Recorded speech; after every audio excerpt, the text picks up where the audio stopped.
రేవంత్ సర్కారుపై మండిపడ్డారు మాజీ ఎమ్మెల్యే చిరుమర్తి లింగయ్య. నల్లగొండలో రేపు జరిగే బీఆర్ఎస్ రైతు మహాధర్నాకు పోలీసులు అనుమతి నిరాకరించడంపై ఆయన తీవ్ర అసహనం వ్యక్తం చేశారు. ప్రజాస్వామ్యంలో నిరసన వ్యక్తం చేసే స్వేచ్ఛ ప్రతిపక్షాలకు లేదా అని పోలీసు యంత్రాంగాన్ని ప్రశ్నించారు. కాంగ్రెస్ అడ్డగోలు హామీలను ప్రజాక్షేత్రంలో నిలదీస్తామన్న భయంతోనే మమ్మల్ని అడ్డుకుంటున్నారని మండిపడ్డారు. ఎన్ని కుట్రలు పన్నినా ప్రజల పక్షాన నిలబడి పోరాడుతామని స్పష్టం చేశారు.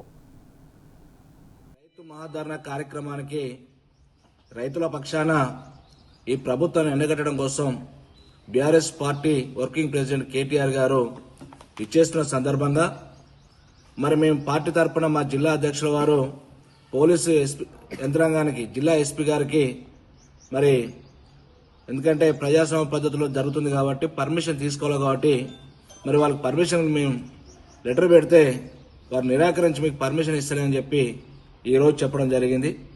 మరి పోలీసు యంత్రాంగం ఈరోజు అడుగుతున్నాం, ప్రజాస్వామ్యంలో నిరసన వ్యక్తం చేసే మరి కార్యక్రమం ప్రతిపక్షాలకు ఉండదా? ప్రజల పక్షాన మాట్లాడకూడదా? ఇలా రేవంత్ రెడ్డి గారి ప్రభుత్వం ఇచ్చిన హామీల మీద నిలదీయకూడదా?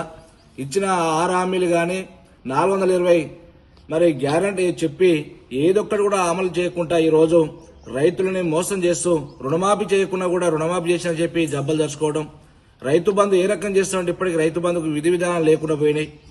ఇప్పటికి వానకాలం ఎండాకాలం 2 పోయినాయి. 3వ విడత కూడా ఏ రకంగా ఇస్తాని పద్ధతి లేకుండా ఈరోజు స్థానిక ఎన్నికల కోసమే మోసం చేస్తున్న పద్ధతిలో మరి మా నాయకుడు ప్రతి ఎకరా కూడా మరి ఖచ్చితంగా రైతు బంధు ఇవ్వాలి, పెండింగ్ ఉన్న రుణమాఫీ అవుతుందో ఇంకా 60% అది కూడా ఇవ్వాలని చెప్పి రైతుల పక్షాన ఈ రైతు మహాధరణ కార్యక్రమం మొదలు పెడితే ఇలా ఈ ప్రభుత్వానికి రేవంత్ రెడ్డి ప్రభుత్వానికి ఉత్సాహపడుతుంది తప్ప మరొకటి కాదు. కేటీఆర్ బయటికి వెళ్తుంటే ఒక భయం అయిపోయింది, ప్రజల్లో వ్యతిరేకత తీవ్రంగా వచ్చింది కాబట్టి మరి స్థానిక ఎలక్షన్కి ఏ రకంగా పోవాలని చెప్పి ఇంకా మోసం చేయాలని చెప్పి ఇలా ప్రజాపాలన తీసుకున్న దరఖాస్తులకు మరి ఎక్కడ వేసిరో అర్థం లేని పరిస్థితి అయిపోయింది. రుణమాఫీ ఇచ్చే పరిస్థితి, రైతు బంధు ఇచ్చే పరిస్థితి, ఏ హామీని కూడా అమలు చేయకుండా చేస్తలేని సందర్భంగా ఇలా మా నాయకుడు వచ్చి ప్రశ్నిస్తుండే రైతుల పక్షాన మరి ప్రజాస్వామ్యాన్ని కూని చేసే విధంగా మరి పర్మిషన్ చేయకుండా మా గొంతు నొక్కాలని ప్రయత్నం చేస్తుంది రేవంత్ రెడ్డి ప్రభుత్వం. ప్రజలు తిరగబడతారు. బీఆర్ఎస్ పార్టీ ఎప్పుడైనా ప్రజల పక్షాన పోరాటం చేస్తుంది. కొట్లాడి తెచ్చుకున్న తెలంగాణ సుభిక్షంగా ఉండాలని చెప్పి కల్లగల నాయకుడు 10 సంవత్సరాల్లో ఈ తెలంగాణ అభివృద్ధి చేస్తే ఈ సంవత్సరం లోపలనే ఈ రాష్ట్రాన్ని అప్పుల కుప్పగా తయారు చేసింది కాంగ్రెస్ ప్రభుత్వం. అది చెప్పనిగా బయలుదేరితే రావద్దని చెప్పి అటకాయిస్తాం. ఖచ్చితంగా మేము న్యాయస్థానాన్ని ఆశ్రయిస్తాం. న్యాయస్థానంపై మరి వారి ద్వారా పర్మిషన్ తెచ్చుకొని ఖచ్చితంగా ఈ మహాధరణని విజయవంతం చేస్తాం.